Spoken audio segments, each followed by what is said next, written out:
Hello all. இந்த வீடியோவோட ஸ்பான்சரை first பார்த்துடலாம். இந்த வீடியோவோட ஸ்பான்சர் வந்து எஜுக்வெஸ்ட். எஜுக்வெஸ்ட் அப்படிங்கிறது ஒரு ஆன்லைன் பிளாட்ஃபார்ம் தான். இந்த ஆன்லைன் பிளாட்ஃபார்மில் என்னென்ன பண்ணுறாங்க அப்படின்னா, அவங்க வந்து நம்மளுக்கு டிஜிட்டல் மார்க்கெட்டிங் அந்த மாதிரியான இன்னும் நிறைய கோர்சஸ், டிஜிட்டல் மார்க்கெட்டிங் அப்படிங்கிறது ஒரு கோர்ஸ், அந்த மாதிரி வேறு இன்னும் நிறைய கோர்சஸ் வந்து அவங்க நம்மளுக்கு ஆஃபர் பண்ணுறாங்க.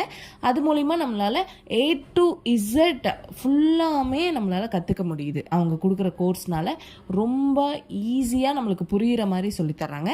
கண்டிப்பாக யூஸ்ஃபுல்லான ஒரு விஷயம். அண்ட் அதை பற்றின ஒரு வீடியோ கிளிப்பிங்கும் இந்த வீடியோவில் நான் ஆட் பண்ணியிருக்கேன். The struggle to find courses that truly speak your language, it's finally over. Welcome to EduQuest, where learning is made just for you.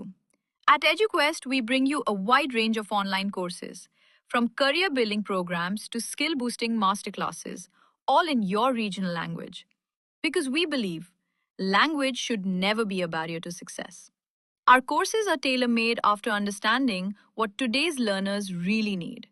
So why wait? Start learning the smarter, simpler way only with EduQuest. Visit eduquest.courses and explore your next course today. And hey, don't miss out on our exciting offers and promotions. இந்த வீடியோவில் நம்ம என்ன பார்க்க போகிறோம் அப்படின்னா, ஆந்தைகள் பற்றின சில interesting facts எல்லாம் பார்க்க போகிறோம். ஃபர்ஸ்ட் வந்து ஆந்தைகள் அப்படின்னு எடுத்துக்கிட்டாலே, ஆந்தைகள் வந்து இரவு நேரத்தில் வேட்டையாடக்கூடிய ஒரு பறவை இனம். ஃபர்ஸ்ட் நம்மளுக்கு ஞாபகம் வர்றது இதுதான். ஸோ இரவு நேரத்தில் அது வேட்டையாடுறதுக்கு ரொம்ப உதவிகரமாக இருக்கிறது அதோட இறக்கைகள், அதோட இறகுகள். ஸோ ஆந்தைகளோட இறகுகள் வந்து சிறப்பாக வடிவமைக்கப்பட்டிருக்கு அப்படின்னு சொல்கிறாங்க. அதனால் அவை மிகவும் சத்தமில்லாமல் பறக்கும் தன்மையை உடையவை. சத்தம் இல்லாமல் ரொம்ப ஸ்லோ, ரொம்ப சவுண்ட் ரொம்ப கம்மியாக அது பறந்தால் அவ்வளோ ரொம்ப கம்மியாக தான் சவுண்டு கேட்கும். அந்த மாதிரி ஒரு திறன் இருக்குது ஆந்தைக்கிட்ட. இது இரவில் இரையை கவனிக்கவும், இரையை தேடுறதுக்கு, நெக்ஸ்ட்டு இரையை வந்து வேட்டையாடுறதுக்கெல்லாம் உதவுது. நெக்ஸ்ட்டு இருள் பார்ப்பதில் சிறந்தவை அப்படின்னு என்னென்னா, ஆந்தைகள் மிக குறைந்த வெளிச்சத்தில் கூட நன்கு காணும் திறனுடையவை அப்படின்னு சொல்கிறாங்க. அவற்றின் கண்கள் பெரிதாக இருக்குமா, ரொம்ப பெருசாக இருக்கும் ஆந்தைகளோட கண்கள், மற்றும் இருட்டில் பார்க்க ஏற்றவையாக இருக்குமா அதோட கண்கள்.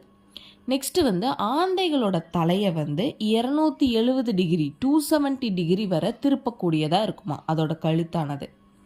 அந்த தலையை வந்து அவ்வளோ டிகிரிஸ்க்கு அதால் திருப்ப முடியும். அப்போ அதோட கழுத்து வந்து அவ்வளோ ஸ்டிஃபாக இருக்கும். ஸோ ஆந்தைகளோட கழுத்தில் மொத்தமாக 14 எலும்புகள் இருக்குது. மனிதர்களோட கழுத்தில் வந்து 7 எலும்புகள் தான். ஆனால் ஆந்தைகளுக்கு அப்படியே டபுள் 14 எலும்புகள் வந்து இருக்கான். ஸோ அதனால் 270 டிகிரி வரை அதோட கழுத்தை வந்து திருப்பி அதால் சுற்றி பார்த்துக்க முடியும். நெக்ஸ்ட்டு வந்து மிகச்சிறந்த கேட்கும் திறன் ஆந்தைகளுக்கு இருக்கான். ஆந்தைகளின் காது ஓட்டைகள் அசிமெட்ரிக்காக ஒரே சம அளவில் இல்லாமல், அசிமெட்ரிக் அப்படின்னா ஒரே சம அளவில் இல்லாமல் அப்படின்னு அர்த்தம், அந்த மாதிரி அமைந்திருக்கிறதுனால அவை சற்று சத்தமாக ஏதாவது ஒளி இருந்தாலும் மிக துல்லியமாக கண்டுபிடிச்சிருமா. சும்மா சின்ன சவுண்ட் இருந்தாலும் அது கரெக்டாக கண்டுபிடிச்சிருமா. நெக்ஸ்ட் வந்து இரவு வேட்டைக்காரர்கள் இந்த ஆந்தைகள் பெரும்பாலும் இரவில் மட்டுமே உணவிற்காக வேட்டையாடுமா.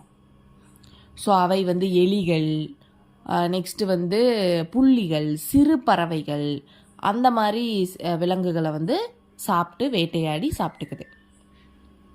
அதே மாதிரி சில பழங்கால நம்பிக்கைகளில் வந்து ஆந்தையை வந்து பழங்கால நம்பிக்கையில் இது ஆந்தை ஒன்று மரணத்தையும் தீய சக்தியையும் குறிக்கும் என நம்பப்படுது. அதாவது மரணத்தையும் தீய சக்தியையும் இது குறிக்குது அப்படிங்கிற மாதிரி பழங்கால நம்பிக்கை வந்து ஒன்று இருக்குது. ஆனால் அது வந்து உண்மையில் அவை வந்து ரொம்ப சூழலுக்கு மிகவும் பயனுள்ள ஒரு பறவை தான் இந்த ஆந்தைகள். ஸோ அப்படின்னு சொல்ல முடியாது அது ஒரு தீய விஷயம் குறிக்குது அப்படியெல்லாம் கிடையாது. அது வந்து ரொம்ப இயல்பான ஒரு பறவை தான். ஸோ இதோட இந்த வீடியோவை ஸ்டாப் பண்ணிக்கலாம். தேங்க்யூ.